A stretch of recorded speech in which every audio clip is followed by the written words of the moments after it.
बिस्मिल्लाहिर्रहमानिर्रहीम। अस्सलामु अलैकुम वरहमतुल्लाहि वबरकातुहू। जी तो स्टूडेंट्स, ये हमारा लेक्चर नंबर 9 है और इस लेक्चर में हम डिस्कस करने जा रहे हैं सीक्यू गेज। तो ये पार्ट 1 है, इसमें हम जो है वो लीस्ट काउंट तक डिस्कस करेंगे और इसके नेक्स्ट पार्ट में इंशाल्लाह हम वर्किंग को डिस्कस करेंगे। तो जी, जैसा कि हम पढ़ रहे हैं मेजरिंग इंस्ट्रूमेंट, तो उसका यही पार्ट है एक कि हमने किसी चीज़ की इंस्ट्रूमेंट की मेजरमेंट कैसे करनी है। तो चलिए बुक की जानिब बढ़ते हैं। तो आज का जो हमारा टॉपिक है वो है सीक्यू गेज। लेकिन इससे पहले हम थोड़ा सा समराइज़ कर लेते हैं कि इससे पीछे वाला जो लेक्चर था, लेक्चर नंबर 8, उसमें हमने वर्नियर कैलिपर्स का पढ़ा और उससे पिछले लेक्चर में हमने मेजरिंग इंस्ट्रूमेंट के अंदर ही हमारे पास मीटर रॉड था, ठीक है जी, और हमारे पास क्या था, टेप थी, हमारे पास मेजरिंग टेप, ये मीटर रूल था, ठीक है। तो मीटर रूल का हमने देखा था कि मीटर रूल का हमारे पास जो लीस्ट काउंट था हमारे पास वो कितना था, 1 मिलीमीटर। यानी कि 1 मिलीमीटर को हम अगर आम ज़ुबान में देखें, आम एक अंदाज़ा लगाएं, तो जो मैंने आपको एक रॉड दिखाया था, ठीक है, मीटर रूल दिखाया था वाइट कलर का, तो वो क्या था, 1 मीटर था आपके पास। तो 1 मिलीमीटर का मतलब होता है कि आप उसके 1000वें हिस्से की पैमाइश कर सकते थे। यानी आपके पास जो वो मीटर था, आप उससे उसके अगर 1000 टुकड़े कर दिए जाते, जैसे कि उसके ऊपर हुए हुए थे 100 थे और हर वन के अंदर भी जो 10 लाइन्स थी, तो 110 1000, तो हमारे पास क्या था जी, उसका 1000वें हिस्से की पैमाइश हो सकती थी मीटर के 1000वें हिस्से की। फिर हमने देखा वर्नियर कैलिपर, जिसका हमारे पास लीस्ट काउंट था जी 0.1 मिलीमीटर। इसको अगर हम आम अंदाज़न देखें, आपको बताएं, तो इसका मतलब होता है हमारे पास 10,000वें हिस्से, यानी जो मैंने आपको मीटर दिखाया था उसके 10,000वें हिस्से की, यानी उसके अगर 10,000 छोटे छोटे टुकड़ों में तोड़ दिया जाए, काट दिया जाए, तो जितना वो बारीक टुकड़ा बनेगा उसकी पैमाइश भी की जा सकती थी वर्नियर कैलिपर की इस्तेमाल करते हुए। आज जो हम पढ़ने जा रहे हैं वो है स्क्रू गेज। ये जो है उससे भी जो है वो जो हमारे पास बारीक या स्मॉल ऑब्जेक्ट्स होते हैं, स्मॉल लेंथ होती हैं, उनको जो है वो एक्यूरेसी के साथ जो है वो फाइंड कर लेता है, जिस इसकी एक्यूरेसी वर्नियर कैलिपर से भी ज़्यादा है। अब इसका जो लीस्ट काउंट हम पढ़ेंगे वो होगा हमारे पास जी 0.01 मिलीमीटर। अब जो 0.01 मिलीमीटर है, इसको अगर मैं आपको समझाना चाहूँ तो इसका मतलब ये होगा कि जो मैंने आपको मीटर दिखाया था, ठीक है, लकड़ी का बना हुआ वाइट कलर का, लेक्चर नंबर 7 में, आप क्या कर रहे हैं, उसके लाख टुकड़े कर लें, ठीक है जी। क्या करने हैं आपने, उसके लाख हिस्सों में आपने उसको डिवाइड कर लें, उसको काट लें, बराबर हिस्से हों लाख, तो उस लाखवें हिस्से की पैमाइश भी जो है वो स्क्रू गेज की मदद से की जा सकती है। तो ये तो था जी थोड़ा सा ओवरव्यू, ताकि आपको अंदाज़ा हो कि हमारे पास मीटर रॉड से हम कितना के जो है वो एक्यूरेसी के साथ मेजर कर सकते हैं स्क्रू गेज, और स्क्रू गेज के बाद अपना वर्नियर कैलिपर के बाद स्क्रू गेज जो है वो लाखवें हिस्से की पैमाइश भी मीटर के कर सकता है। तो अब हम बढ़ते हैं जी स्क्रू गेज की जानिब। कह रहे कि screw gauge is an instrument, एक इंस्ट्रूमेंट है जी। कैसा इंस्ट्रूमेंट है, ये देखें, इसकी पिक्चर हमारे पास है, ये देखें जी, आपको पिक्चर नज़र आ रही है, ये देखें जी इंस्ट्रूमेंट है। इसमें क्या है, सबसे पहले आपके पास जी ये यू शेप्ड देखें बनी हुई है, ठीक है। तो यू शेप्ड का जो आपके पास मेटल फ्रेम है, ठीक। उसके बाद क्या है, आपके पास एक होलो सिलेंडर है, ठीक है, ये वाला, ये एक होलो सिलेंडर है।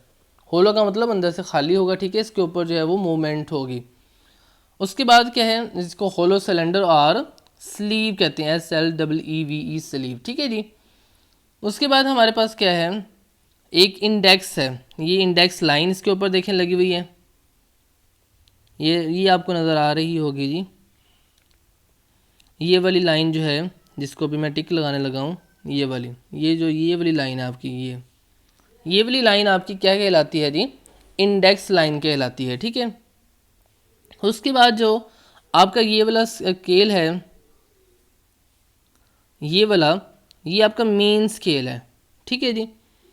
और उसके बाद जो है आपके पास ये आपको नज़र आ रहा होगा, ये जो चीज़ है ये वाली आपको नज़र आ रही होगी, ये लॉक है, ताकि जहाँ पे जिस तरह हमारे पास वर्नियर कैलिपर में मैंने दिखाया था आपको पिक्चर कि उसके ऊपर एक छोटा सा नट लगा हुआ था जो लॉक था, कि जब हम उसको बंद करते थे तो लॉक को जो है वो लगा देते थे, तो उसके बाद वो फिर चीज़ जो है उसके अंदर ही रहती थी और गिरती नहीं थी। इसी तरह इसके अंदर भी एक लॉक है। उसके बाद अगर हम देखें तो इस जानिब हमारे पास जो ये है छोटा सा हिस्सा जो कि फिक्स होता है हमारे पास, इसको मूवमेंट इसमें नहीं होती, तो इसको बोलते हैं स्टड। और जो हमारा ये वाला हिस्सा है जो मूवमेंट करता है स्पिंडल इसे बोलते हैं। और ये मूव किस तरह से करता है, जब हम वो थिम्बल जो है हमारा उसको मूव करते हैं तो ये जो है स्पिंडल आगे पीछे मूव करता है। ठीक है जी। उसके बाद हम बढ़ते हैं, हमारा ये जो सर्कुलर स्केल, मेन स्केल के साथ ही हमारा जो है वो सर्कुलर स्केल है। मेन स्केल ये वाला हो गया जो मैंने दिखाया था आपको, और सर्कुलर स्केल जो है आपका ये वाला है जो सर्कल करता है, घूमता है। ठीक है जी। उसके बाद जो साइड पे आपको नज़र आ रहा है जी ये रैचेट है, और उसके बाद ये जो चीज़ है ये आपका थिम्बल है। ठीक है, जिसको आप वो मूवमेंट करते हैं। तो आप इसको जब ऊपर को मूव करते हैं तो वो हमारे पास स्पिंडल जो है वो आगे को मूव करती है। तो इस तरह से ये कुछ पार्ट थे। अब हम बढ़ते हैं बुक की जाने भी, ये तो देखते हैं कि वो क्या लिख रहा है। कह रहे हैं कि it a screw gauge is an instrument that is used to measure small lengths with accuracy greater than vernier caliper। तो वर्नियर कैलिपर से भी ज़्यादा जो है एक्यूरेसी के साथ ये लेंथ को जो है वो मेजर कर सकता है। यानी कि जो हमारे पास वर्नियर कैलिपर था वो 1000वें हिस्से की पैमाइश कर सकता था ठीक तरीके से, और जो हमारे पास स्क्रू गेज है वो मीटर के लाखवें हिस्से की यानी 0.01 मिलीमीटर की पैमाइश जो है वो कर सकता है। तो it is also called as micrometer screw gauge. तो इसको माइक्रोमीटर स्क्रू गेज भी कहते हैं। A simple screw gauge consist of U shaped metal frame with a metal stud at its one end. जिस तरह मैंने बताया आपको कि एक तरफ स्टड होता है, shown in the figure 1.9। A hollow cylinder और sleeve has a millimetre scale over it. तो जो आपको मैंने दिखाया था होलो सिलेंडर जो मेन स्केल है उसके ऊपर आपके पास किस में होती है पैमाइश, मिलीमीटर में होती है। A line called index line parallel to its axis. तो आपको दिखाया था कि इंडेक्स लाइन हमारी जो मेन स्केल के ऊपर लाइन होती है वो आपके पास इंडेक्स लाइन होती है। उसके बाद है जी the hollow cylinder acts as a nut. तो जो होलो सिलेंडर है वो एज ए नट के तौर पे काम करता है। जो हम जब उसको खोलते हैं या बंद करते हैं तो नट के तौर पे ये वर्किंग करता है। It is fixed at the end of U shaped frame opposite to stud. तो ये जो है फ्रेम जो है यू शेप्ड अपोजिट टू जो स्टड है, देखें ये हो गया स्टड, और स्टड के अपोजिट कौन सी चीज़ आ गई, ये वाली जो ये सारी चीज़ है नीचे की तरफ। ठीक है, ये स्टड के अपोजिट आ गई। तो इसके साथ ये क्या होता है आपके पास फिक्स होता है। उसके बाद जी as a thimble the thimble has a threaded spindle inside it. तो थिम्बल के अंदर जो है वो हमारे पास स्पिंडल होती है। जिस तरह आपके पास पुराने दौर में हमारे पास जो चरखा होता था उसका जो तकला होता था, तो उस तरह की एक चीज़ लोहे की हमारे पास लगी होती है जो कि मूवमेंट करती है। As a thimble completes one rotation.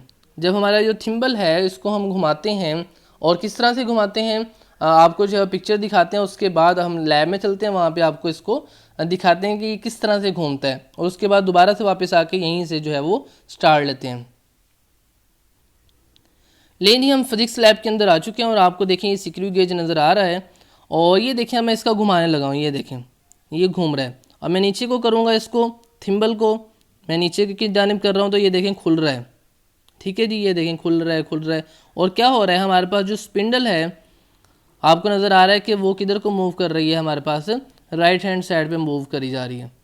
ठीक है, तो मैं नीचे को जब इसको करूँगा थिम्बल को तो ये खुल जाएगा, और जैसे ही मैं इसको ऊपर को करूँगा देखें तो ये क्या होना शुरू हो गया है, बंद होना शुरू हो गया, और स्पिंडल जो है अब जो है वो हमारे पास लेफ़्ट साइड पे बढ़ रही है। तो इस तरीके से। और अगर हमने कोई चीज़ रखनी हो, फ़र्ज़ किया हमारे पास जिस तरह ये बॉल थी, तो हम इस बॉल को यहाँ पे रख के तो फिर इसको क्या करेंगे जी, हम मूवमेंट इसकी कर लेंगे, और फिर इसको क्लोज़ करने के बाद इसकी पैमाइश करेंगे, जो कि हम नेक्स्ट लेक्चर में पढ़ेंगे कि इसकी वर्किंग किस तरह से होती है।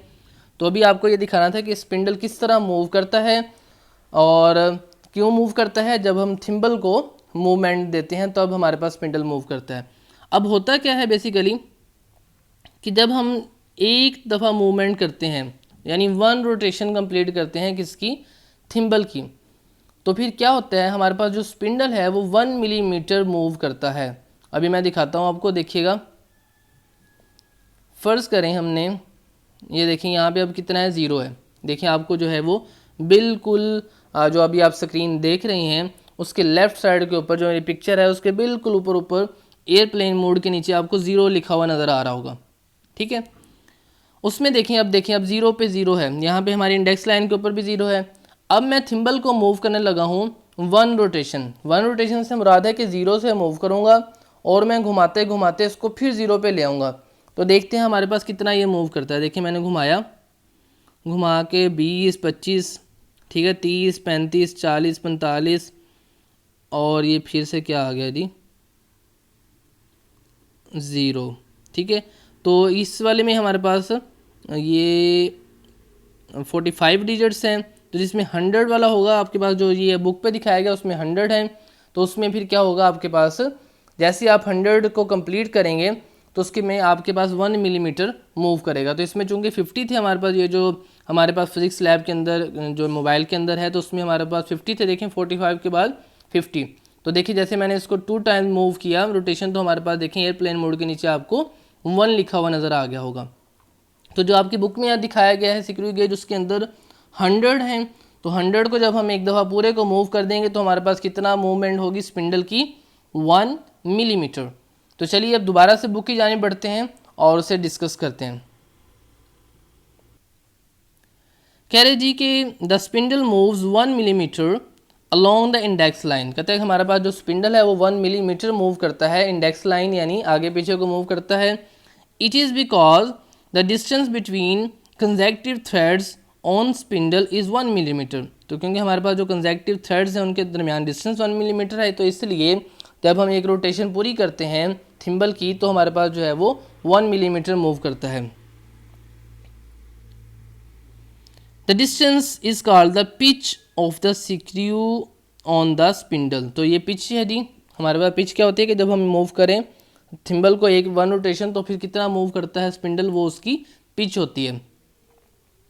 उसके बाद जी कह रहा है कि a thimble has 100 division around its 1 end. तो कहता है कि हमारे पास जो थिम्बल है जो ये मूव कर रहा है, आपको बुक के ऊपर नज़र भी आ रहा होगा, मैं जूम करके दिखाता हूँ।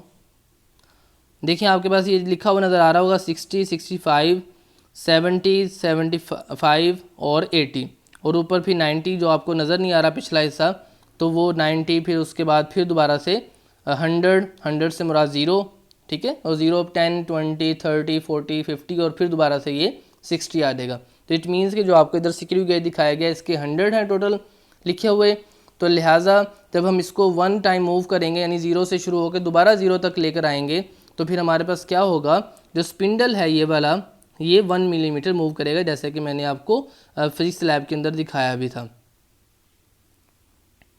तो जी क्या हुआ, at it is the circular scale of the screw gauge as thimble complete 1 rotation, यानी कि 100 division pass the index line, जब 100 डिवीजन पास करेंगे इंडेक्स लाइन को, and the thimble moves 1 millimetre along the main scale. तो फिर हमारा जो spindle है तो वो क्या करेगा, 1 मिलीमीटर मूव करेगा। Thus each division of circular scale crossing the index line move the thimble through 1/100 millimetre और 0.01 मिलीमीटर। तो कह रहा है कि इसके ऊपर चूँकि 100 डिवीजन्स थी, ठीक, और 100 डिवीजन्स ने मिल के उसको कितना मूव करवाया, 1 मिलीमीटर। तो हर एक डिवीजन ने कितना मूव करवाया, फिर 0.01 मिलीमीटर, जो कि इसका लीस्ट काउंट है, क्योंकि हम एक एक डिवीजन को भी मूव कर सकते हैं। तो एक एक डिवीजन को मूव करके हम 0.01 मिलीमीटर तक की पैमाइश को नाप सकते हैं। तो लीस्ट काउंट होता ही है कि हम कम से कम पैमाइश जो नाप सकते हैं किसी आले से, तो वो लीस्ट काउंट होता है, ठीक है। तो लिहाजा इसका लीस्ट काउंट इस तरीके से उसने निकाल लिया कि 1/100, क्योंकि हमारे पास 100 मूव करने पे जो 100 हमने पॉइंट्स को मूव किया था तो स्पिंडल 1 मिलीमीटर मूव हुई थी, तो हम 100 को इकट्ठे मूव करने की बजाय अगर एक एक करके मूव करें तो हम 0.01 मिलीमीटर तक की पैमाइश को, छोटे से छोटे पैमाइश को मैयर कर सकते हैं। Least count of screw gauge can also be found as given below. तो कहता है कि हम फार्मूले की मदद से भी इसको फाइंड आउट कर सकते हैं। फार्मूला क्या है, least count is equal to pitch of the screw gauge. अब pitch of the screw gauge आपके पास कितनी थी, 1 मिलीमीटर। पिच से मुराद कि जब हमने उसको 100 इंडेक्स को मूव करवाया, एक पूरा रोटेशन दी थिम्बल को, तो हमारे पास जो स्पिंडल था उसने कितना मूव किया था, 1 मिलीमीटर। तो वही उसकी क्या थी, पिच थी सिक्रू गेज की। उसके बाद नीचे देखें हैं number of division on circular scale. तो हमारे पास सर्कुलर स्केल में देखें कितने मूव हैं, कितने थे हमारे पास, 100 थे। ठीक है जी, तो फिर कितना आया, 1 बाय जब हमने 100 किया तो हमारे पास आंसर आ गया 0.01 मिलीमीटर। ठीक है जी, तो ये हमारा लीस्ट काउंट है मिलीमीटर के अंदर। और अगर हम सेंटीमीटर के अंदर देखें तो वो फिर क्या करेंगे, सेंटीमिली को सेंटी बनाने के लिए हम 10 से डिवाइड करते होते हैं। तो जब इसको 10 से डिवाइड करेंगे तो हमारे पास क्या आ जाएगा, 0.01 सेंटीमीटर। फिर कह रहा है the least count of the screw gauge is 0.01 millimetre और 0.00 सेंटीमीटर। तो ये था जी हमारा आज का टॉपिक। ये इसको आप सब सारे को राइट करेंगे और नेक्स्ट टॉपिक में हम इसकी वर्किंग डिस्कस करेंगे। अब तक के लिए इतना ही, मिलते हैं जी नेक्स्ट लेक्चर में। अल्लाह हाफिज़, अस्सलाम वालेकुम वरहमतुल्लाहि वबरकातुहू।